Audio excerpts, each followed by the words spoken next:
Clasificación de las vacunas. Las vacunas por el estado biológico del inmunógeno pueden ser vacunas vivas o atenuadas, que consisten en preparaciones de microorganismos que pueden replicar in vivo en el hospedador de forma similar al microorganismo nativo, originando una infección inaparente o con signos mínimos, provocando con ello una respuesta inmune humoral y celular, similar o algo inferior a lo que ocurre con la infección natural.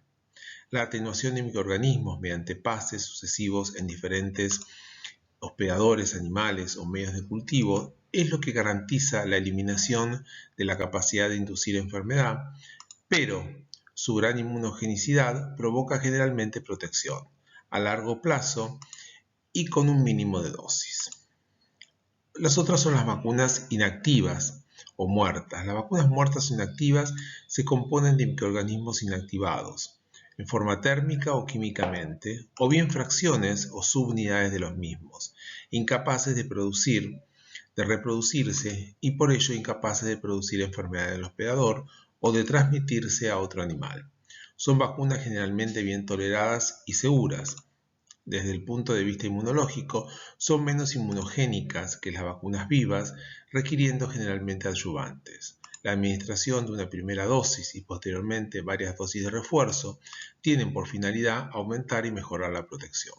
Por lo general, estimulan fundamentalmente la inmunidad humoral y eventualmente, con el uso de unos o varios adyuvantes, pueden estimular también la inmunidad mediada por células. Otra clasificación, de acuerdo al diseño de fabricación, son vacunas convencionales, las elaboradas con una tecnología tradicional que no involucra modificación genética del agente, y las vacunas de nueva generación, las cuales no están formuladas con el microorganismo completo, sino con partes de ellos o modificados en su genoma o producto de técnicas de ingeniería genética, y que veremos en otra presentación separada. Siguiendo con la clasificación de las vacunas, por el sustrato, las vacunas se clasifican en bacterianas, que son las formuladas con bacterias como inmunógenos. Pueden ser por el soma bacteriano, por ejemplo Leptospira, Brucella, toxinas bacterianas detoxificadas, por ejemplo toxina tetánica, vacunas combinadas con soma y toxina, también llamadas anavacunas, como es la de la gangrena ovina y bovina, esporovacunas, como es la del carbunco, vacunas formadas por partes o fracciones de bacterias, por ejemplo la vacuna contra la rinitis equina, cuyo sustrato inmunogénico es la proteína M del estreptococo X, contra queratoconjuntivitis o diarreas neonatales de los bovinos a base de los pilis de la Moraxella bovis y de Escherichia coli respectivamente. Las víricas son las formadas por partículas virales completas, por ejemplo, contra la fiebre aftosa, influenza equina, peste porcina clásica, o por fracciones proteicas del virus, estas últimas generalmente elaboradas por biotecnología y consideradas como vacunas de nueva generación. Ejemplo, vacuna contra parvovirus, moquillo, etc. Parasitarias son vacunas no tan comunes en veterinaria, pero existen, como es la vacuna contra la tricomoniasis, hidatidosis, coccidiosis de las aves, etc. Por la variedad del inmunógeno, las vacunas se clasifican en monovalentes, aquellas que presentan un solo tipo o variedad del agente etiológico específico, por ejemplo, vacuna contra la rabia, brucelosis, etc. Polivalentes, que incluyen más de un tipo o variedad del agente etiológico, por ejemplo, contra la fiebre aftosa, influenza equina, etc. Generalmente se identifican por el número de valencias presentes. Por ejemplo, vacuna bivalente de encefalomielitis equina con virus de este y oeste. Vacuna tetravalente de aftosa. Y también tenemos las vacunas mixtas o combinadas, que son vacunas que llevan dos o más inmunógenos y protegen contra varias enfermedades. Ejemplo, vacuna contra mancha, gangrena y enterotoxemia. Seguimos con la clasificación y tenemos la clasificación por su finalidad. Las vacunas pueden ser profilácticas, que son las vacunas destinadas a la prevención de una enfermedad de producción y de uso masivo, y realizadas generalmente a partir de cepas de referencia o zonales provistas por las autoridades competentes, como por ejemplo el SENASA. Ejemplos de estas vacunas son la vacuna contra la rabia, aftosa, parvovirus, etc. El objetivo de estas vacunas es controlar una enfermedad y en el mejor de los casos eliminarla o erradicarla. Otro tipo son las metafilácticas. Su aplicación tiende a impedir o limitar la difusión de una enfermedad. También se conoce como vacunación de urgencia. Un ejemplo de ella lo constituyen la vacunación en anillo contra fiebre aftosa o en mortandades por el carbunco. Finalmente tenemos las vacunas terapéuticas o autovacunas que se elaboran con o las cepas procedentes del animal o grupo de animales a lo que está destinada esta vacuna. Por ejemplo, vacuna contra la mastitis bovina, otitis canina, papilomatosis bovina, etc.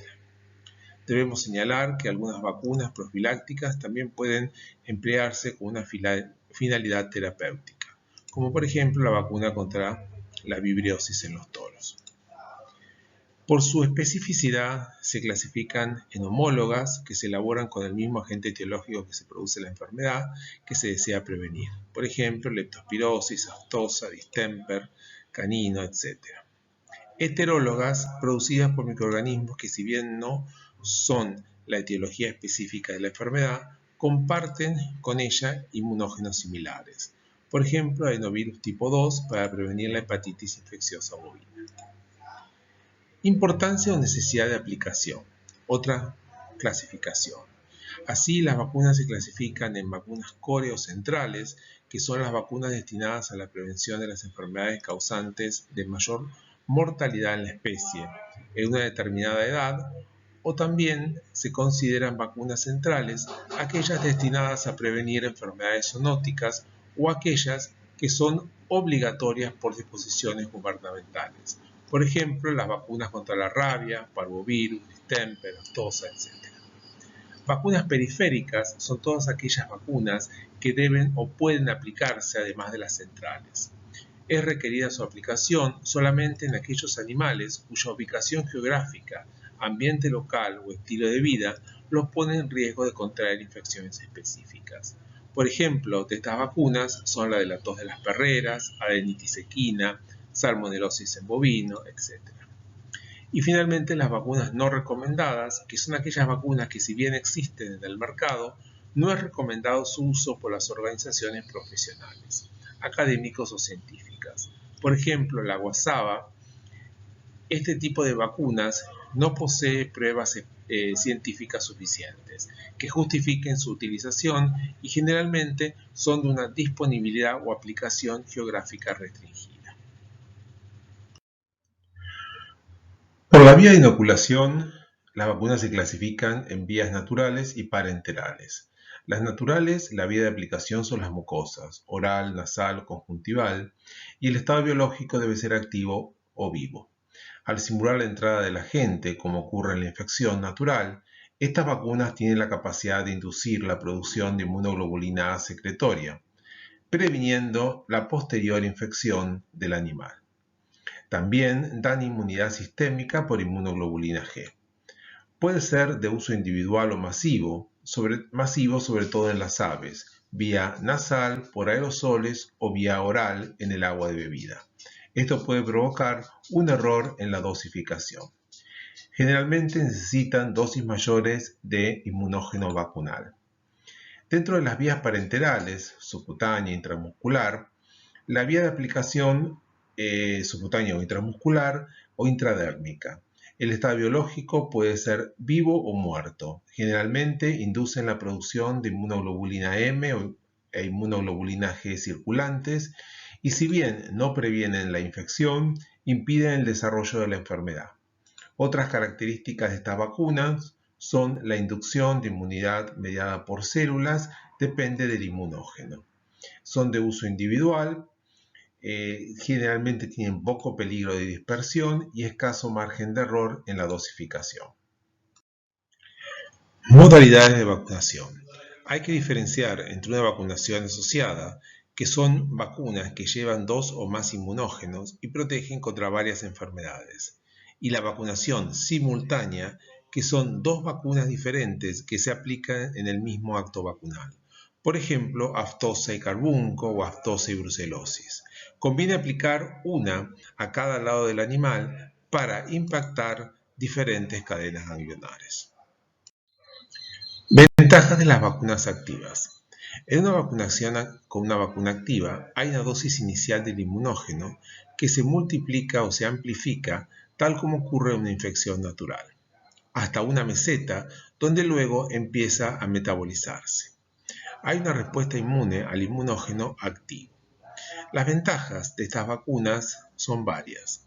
No se alteran sus inmunógenos esenciales, pueden cubrir variaciones antigénicas, no requieren adyuvantes, son muy inmunogénicas porque el sustrato se multiplica en el animal receptor, generan rápida respuesta inmune mediada por anticuerpos y por células, pueden estimular respuestas inmunes a nivel de las mucosas dependiendo de la vía de administración. Inducen protección prolongada con una sola dosis y son estas las principales ventajas de las vacunas activas. Así como hemos mencionado las ventajas de los sustratos activos, también existen desventajas de los sustratos activos o de las vacunas vivas o activas. Una es la patogenicidad residual, producto de una atenuación o modificación deficiente del inmunógeno, virus adventicios junto con los virus vacunales, reversión a la patogenicidad, también por un problema en la atenuación o la modificación, pasan a ser patógenos, efectos sobre el feto, o sea, efectos teratogénicos, no se debe administrar en hembras preñadas, tampoco en individuos inmunodeficientes, el uso en animales salvajes es limitado y necesitan una mayor estricta conservación. En el caso de los sustratos inactivos, hay una dosis de inmunógeno inicial que al ser aplicado se distribuye y empieza directamente a metabolizarse, al mismo tiempo que se va iniciando la respuesta inmune. El uso de adyuvantes puede prolongar y se usa en general para estimular y prolongar el estímulo antigénico y mejorar la respuesta inmune. Dentro de las características de los sustratos inactivos es que no enferman, o sea, no hay riesgo de enfermedad, no hay riesgo de diseminación porque el inmunógeno, el vacunal es una bacteria, un virus, un agente muerto, carencia de patogenicidad residual, aplicable a hembras preñadas y generalmente se usan en animales salvajes. En cuanto a la conservación, si bien hay que mantener los niveles de conservación estrictos, pero no es tan estricta como en el caso de los sustratos activos o vivos. Las vacunas inactivas requieren de 2 o más dosis iniciales para alcanzar una respuesta inmune protectiva y revacunaciones a diferentes intervalos de tiempo, anuales, en algunos casos cada 6 meses, etc.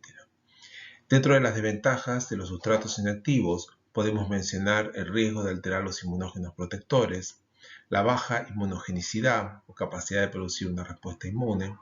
Se requieren varias dosis y en muchos de esos casos las vacunas llevan adyuvantes para mejorar la respuesta inmune.